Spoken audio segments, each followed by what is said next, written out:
Doctor ذاکر صاحب کا جو درد دل ہے وہ دیکھنے کو ملا، امت مسلمہ کا غم. انہوں نے بتایا کہ اس وقت مسلمانوں پہ سب سے زیادہ ظلم میں ہو رہا ہے، اور اس جرم پر کوئی آواز اٹھانے کے لیے تیار نہیں. کشمیر میں بھی ہو رہا ہے، فلسطین میں بھی ہو رہا ہے. انہوں نے کہا فلسطین میں کم از کم مجاہد لڑتا ہے، شہید ہو جاتا ہے، اور اس جرم پر کوئی آواز اٹھانے کے لیے تیار نہیں. انہوں نے کہا انتہائی افسوس کے ساتھ، انہوں نے کہا بہت جذباتی ہو گئے تھے جب یہ بات کہہ رہے تھے نا، تو انہوں نے کہا میں نے ایک مجمع میں یہ بات ذکر کی ہے، لاکھوں کے مجمع میں، اس کے نتیجے میں 20 ممالک نے احتجاج کیا، ریکارڈ کروایا احتجاج، لیکن انتہائی افسوس کہ وہ 20 کے 20 غیر مسلم ممالک تھے، ایک بھی مسلم ممالک اس میں شامل بولو بھائی نہیں ہے.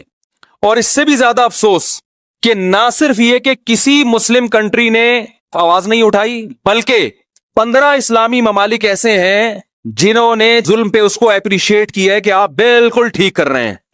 کچھ ممالک ایسے ہیں جنہوں نے خاموشی اختیار کر لی کہ برداشت نہیں کر سکتے. انہوں نے کہا یہ بھی غنیمت ہے کہ خاموش رہ لیے، لیکن جو کچھ کر رہے ہو ٹھیک کرو. کتنے اسلامی ممالک؟ 15. تو یہ بہت افسوس کی بات ہے.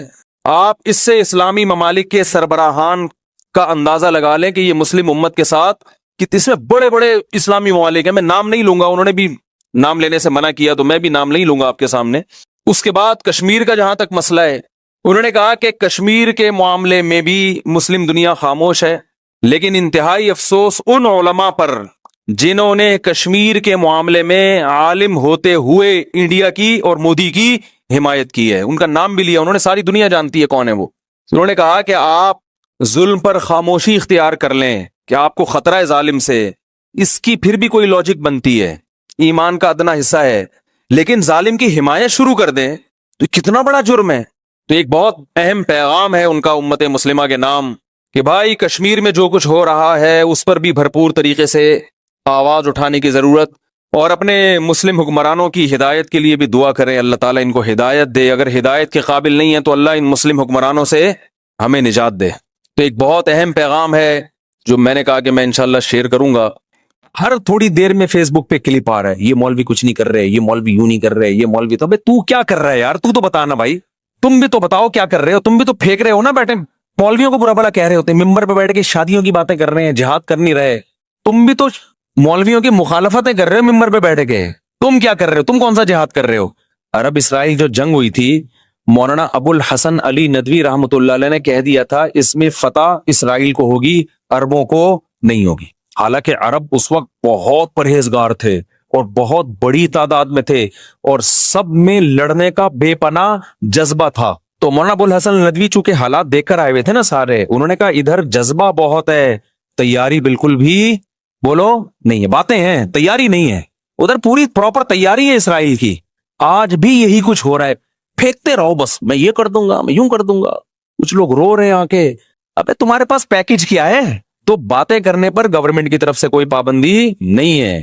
تیاری دیکھو قرآن میں اللہ نے کیا کہا، اعدوا لهم ما استطعتم من قوہ، تم دشمن کے خلاف طاقت اور قوت تیار کرو. اعدوا کا مطلب پہلے تیاری کرو اس کی. اچھا موسیٰ علیہ السلام کو اللہ نے یہ نہیں کہا کہ فرعون کے خلاف بغاوت کرو، وجہ اس کی یہ تھی کہ اسلام بھی گراؤنڈ ریئلٹی کو دیکھتا ہے. بہت پاورفل حکومت تھی جو اپنے اوپر ظلم سہ رہی تھی، وہ ظلم کے خلاف آواز نہیں اٹھ کرتی، وہ بندوقیں توپیں لے کے فرعون کے محل پہ چڑھائی کیسے کرتی. اور آپ کو پتا ہے اسلام میں ایک بے پناہ اٹریکشن ہے، جس میں اٹریکشن ہوتی ہے جیلیسی اسی سے ہوتی ہے کہ نہیں ہوتی؟ کیا ہو گیا بھائی؟ اٹریکشن جہاں ہوگی حسد بھی. تبھی دنیا میں جتنے لوگ ہیں نا وہ مسلمانوں سے اور اسلام سے جتنا جلتے ہیں کسی اور مذہب سے اتنا نہیں جلتے. ہندوستان میں دیکھ لو جتنا ظلم مسلمانوں پہ ہو رہا ہے کسی اور مذہب میں اقلیت والوں پہ نہیں ہو رہا. کیوں؟ ان کو پتا ہے ان کے پاس ایک سسٹم ہے، نماز ہے، روزہ ہے، زکوٰۃ ہے، حج ہے، فیملی سسٹم کا ایک طریقہ ہے، وراثت کے پورا ایک سسٹم ہے. ڈاکٹر ذاکر نائک کو 1 سال کے لیے انڈیا میں آزاد چھوڑ دو آپ، یا ان جیسے کسی آدمی کو جو اس طرح اوپنلی تبلیغ کرے، آدھا انڈیا مسلمان ہو جائے گا، کیونکہ کسی کے پاس دلائل کی دنیا میں جواب نہیں ہے. تبھی تو یہ لوگ باتیں کرتے ہیں، آزادی دیتے نہیں ہیں کسی کو. تو وہی کام جو آج انڈیا میں مسلمانوں کے ساتھ ہو رہا ہے نا، وہی کام مصر میں بنی اسرائیل کے ساتھ شروع ہو گیا. حکمران آتے رہے، انہوں نے کہا بھئی یہ کب سے حکومت کے حقدار ہو گئے؟ مصر تو ہمارا ہے، یہ تو موصلے ہیں، موصلے. لہذا آہستہ وہ تھے منورٹی میں، ان کو حکومت سے بھی نکالا، حکومت سے نکالنے کے بعد ان پہ ظلم کیا، بادشاہ مسلط ہوتے رہے، ہر مصر کے ہر بادشاہ کو فرعون کہا جاتا تھا، لقب تھا یہ۔ تو فرعون، مختلف قسم کے فرعون آتے رہے اور اقلیت میں ہونے کی وجہ سے ان پہ ظلم کرتے رہے، لیکن ان کو ایک کھٹکا لگا رہتا تھا کہ یار یہ ہیں حق پرست۔ جو حق پر ہوتا ہے نا، اس میں ایک خاص طاقت ہوتی ہے جو اسے موٹیویٹ کرتی ہے۔ تو ظلم کرتے کرتے ان کو غلام بنا لیا، کافی طویل عرصہ بنی اسرائیل نے غلامی کی زندگی گزاری۔